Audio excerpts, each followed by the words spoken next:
Si estás viendo esto es porque te hiciste esta misma pregunta, o tal vez sea la primera tarea de tu clase de microcontroladores. Yo pensaré que eres una persona curiosa y simplemente quieres saber más. Pues bien, comencemos. Los microcontroladores se encuentran en todos lados, desde un simple control remoto para televisión hasta equipos médicos o satélites. En tu casa, equipos que pueden tener microcontroladores son el horno de microondas, televisiones, celulares, equipos de audio, alarmas contra incendio, dispositivos IoT, refrigeradores, impresoras y varios equipos más, tan solo por poner un ejemplo. Los microcontroladores no solo se usan en equipos que puedes encontrar en tu casa, los automóviles cuentan con al menos un microcontrolador desde la década de los 80. Hoy en día pueden contar con varios microcontroladores. Básicamente los microcontroladores están en todos lados: tu casa, tu auto, aviones, cámaras de vigilancia en las calles, equipos médicos, satélites, juguetes, equipos militares, incontables equipos industriales como robots o equipos de medición, sistemas de entretenimiento y mucho más. En el año de 1971, una pequeña compañía que se dedicaba a fabricar memorias llamada Intel, fundada por Gordon Moore, conocido por la ley de Moore, y Robert Noyce, uno de los inventores del circuito integrado, decide trabajar en un pequeño proyecto propuesto por una empresa llamada Busicom, la cual se dedicaba a fabricar calculadoras. Este proyecto era juntar dentro de un solo encapsulado todas las funciones de un CPU. Esto con el propósito de reutilizar el dispositivo en futuros diseños para evitar el uso de un engorroso número de compuertas y continuos rediseños de toda la lógica.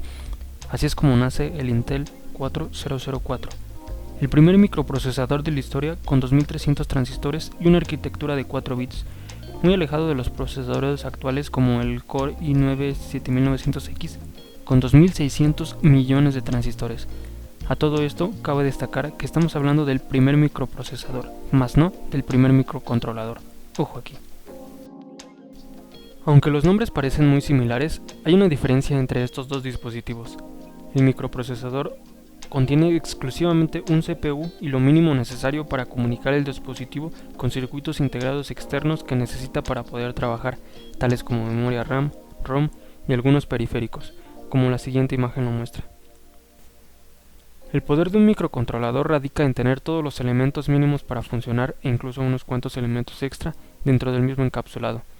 Al sacrificar poder de procesamiento se ganó flexibilidad y podemos ver todo esto en cómo surgió el microcontrolador. Aproximadamente al mismo tiempo que Intel desarrollaba su primer procesador en 1971, Texas Instruments de la mano de Gary Boone desarrollaba lo que sería conocido como el primer microcontrolador. La idea en esa época de Texas Instruments era tener todo lo necesario para poder operar una calculadora en un solo encapsulado, a excepción obviamente del teclado y la pantalla. Después de haber usado este dispositivo de manera exclusiva para sus productos, en el año de 1974 lo lanzó a la venta para que otras empresas fabricaran sus propias calculadoras con su propio código. No pasaría mucho tiempo sin que se viera el potencial que este nuevo dispositivo tenía. Básicamente un microcontrolador es un dispositivo que se programa para ejecutar un proceso. Este proceso toma una o varias condiciones de entrada y, en base a la lógica programada en este dispositivo, controla una o varias salidas. El proceso que se ejecuta puede contener varias operaciones que se ejecutan normalmente una a la vez para dispositivos con un solo núcleo o cerebro y varias operaciones a la vez para dispositivos más complejos con más de un núcleo o cerebro, donde cada núcleo ejecuta una operación a la vez. Existen diferentes arquitecturas para definir la forma en la que las piezas de un microcontrolador se comunican o operan entre sí. Las más populares son RISC, CISC o ARM, Advanced RISC Machine. Es normal escuchar que estas arquitecturas son de cierta cantidad de bits, donde estos bits son múltiplos de un byte, siendo común escuchar de procesadores de 8, 16, 32 y 64 bits. Este valor normalmente es la capacidad que tiene el dispositivo de procesar, transportar o acceder a la información, la cual está representada mediante unos y ceros en la forma de bits. Es de ahí que este valor sea medido en bits. Por ejemplo, como ya mencionamos, el procesador 4004 de Intel tenía una arquitectura de 4 bits, por lo cual solamente podía procesar información de a 4 bits a la vez. Sin importar la arquitectura, un microcontrolador se divide básicamente en las siguientes partes: CPU, memoria y periféricos. A continuación, daremos una breve explicación de cada uno.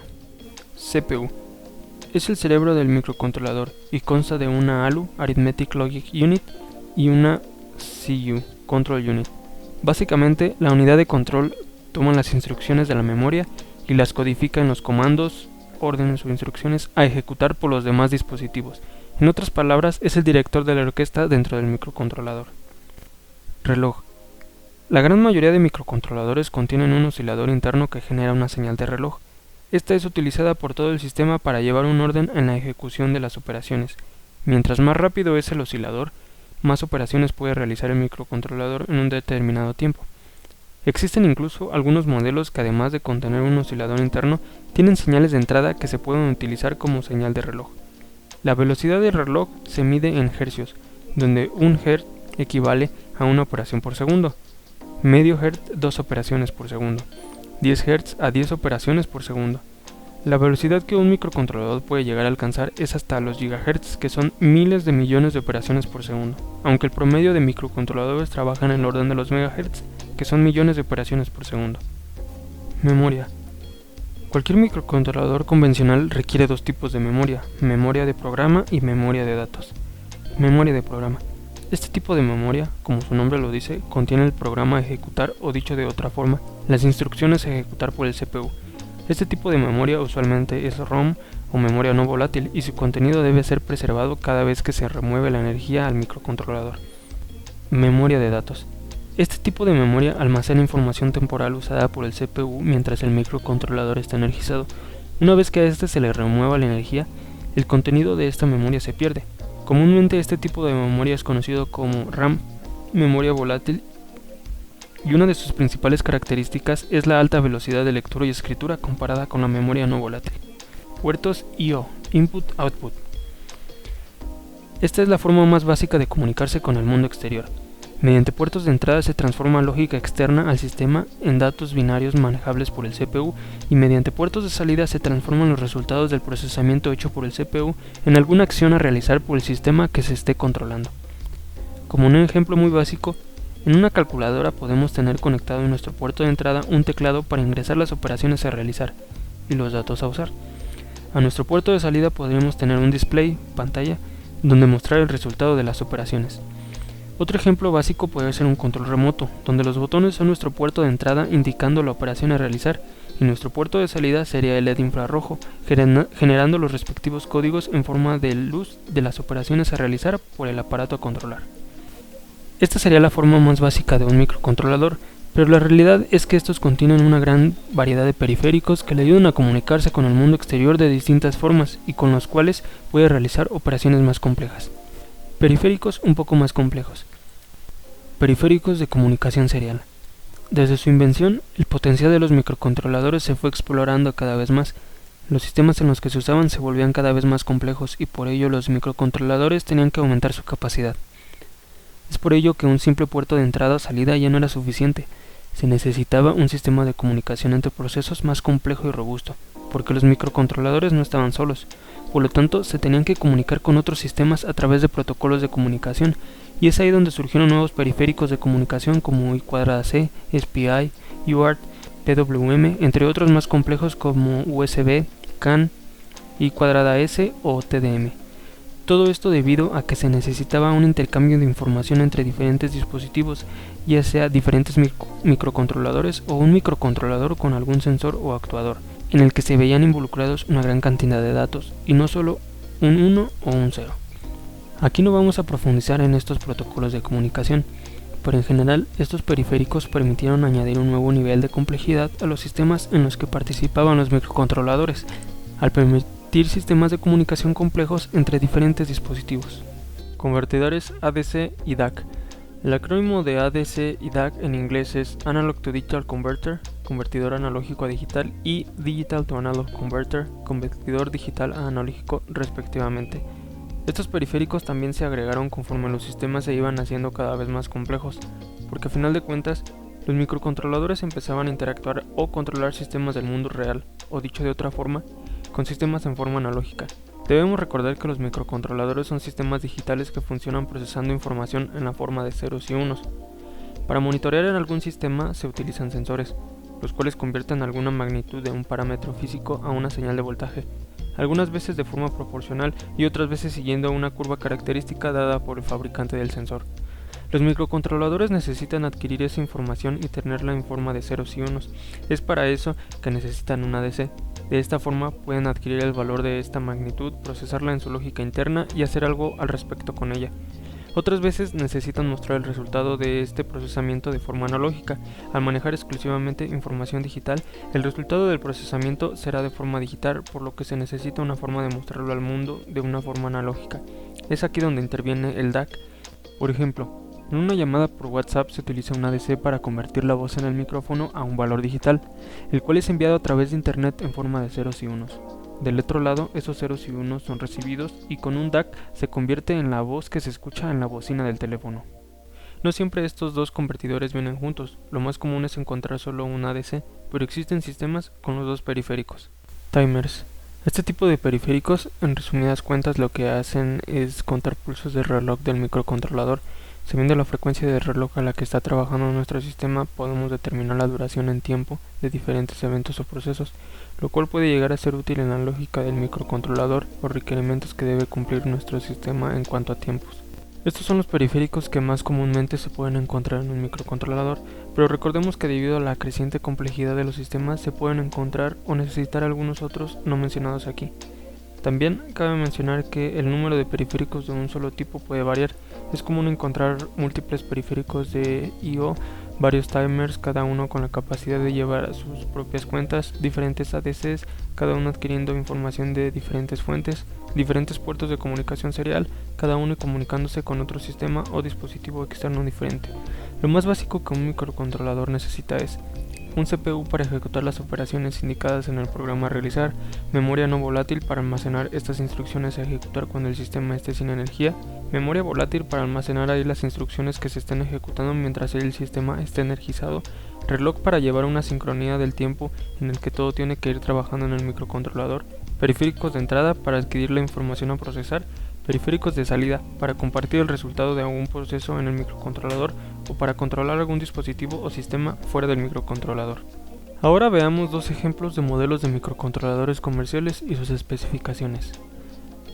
PIC16F18313 es un microcontrolador con arquitectura RISC de 8 bits y de tan solo 8 pins, hay algunos con incluso menos pins, fabricado por la famosa compañía Microchip. Este dispositivo en particular pertenece a la familia PIC16. Existen diferentes dispositivos en esta familia y para diferenciarlo se utiliza un número de parte. En este caso es el PIC16F18313, pero existen diferentes dispositivos de la misma familia con diferentes capacidades. La nomenclatura en general de esta familia comienza con PIC16F y los demás dígitos pueden variar mayormente entre números y posiblemente una letra. En este caso en particular, el dispositivo tiene 8 pins y dentro contiene los siguientes periféricos. ADC de 10 bits con hasta 5 canales de entrada, DAC de 5 bits con un canal de salida, un puerto de UART, un puerto de I²C, un puerto de SPI, dos timers de 8 bits, un timer de 16 bits, dos puertos de PWM de 10 bits, ROM de 3.5 kilobytes, SRAM de 256 bytes, EEPROM de 256 bytes. Como podemos ver, este pequeño microcontrolador contiene bastantes funcionalidades en un pequeño encapsulado, con limitaciones en el tamaño del programa que puede correr y almacenar debido a la cantidad de memoria que tiene o el número de periféricos que podemos usar simultáneamente debido a las conexiones de los mismos con los pocos pins que tiene el microcontrolador. Una ventaja puede ser el precio y el potencial que nos da en un tamaño pequeño, el cual puede ser aumentado de manera exponencial con nuestra imaginación a la hora de programar. MSP430G2553. Este es un microcontrolador de arquitectura RISC de 16 bits con 20 pins del fabricante Texas Instruments. Pertenece a su familia MSP430, por lo tanto los números de parte comenzarán con MSP430 seguidos de alguna combinación mayormente de números y alguna letra. Esta familia de microcontroladores se caracteriza por su bajo consumo de energía.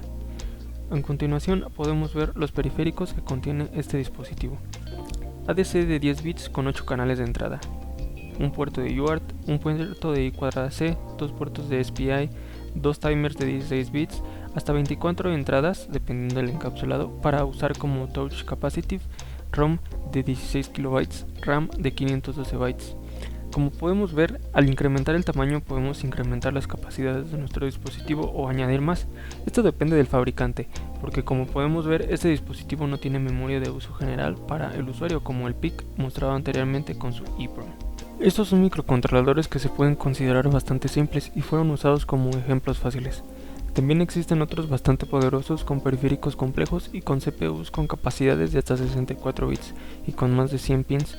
Para que estos dispositivos puedan caber en pequeños encapsulados, se utilizan otras técnicas para acceder a los periféricos. Es fácil darse cuenta que con las características descritas anteriormente y con el poder de tu imaginación se pueden llegar a crear proyectos de todo tipo. ¿Y tú, en dónde los vas a usar?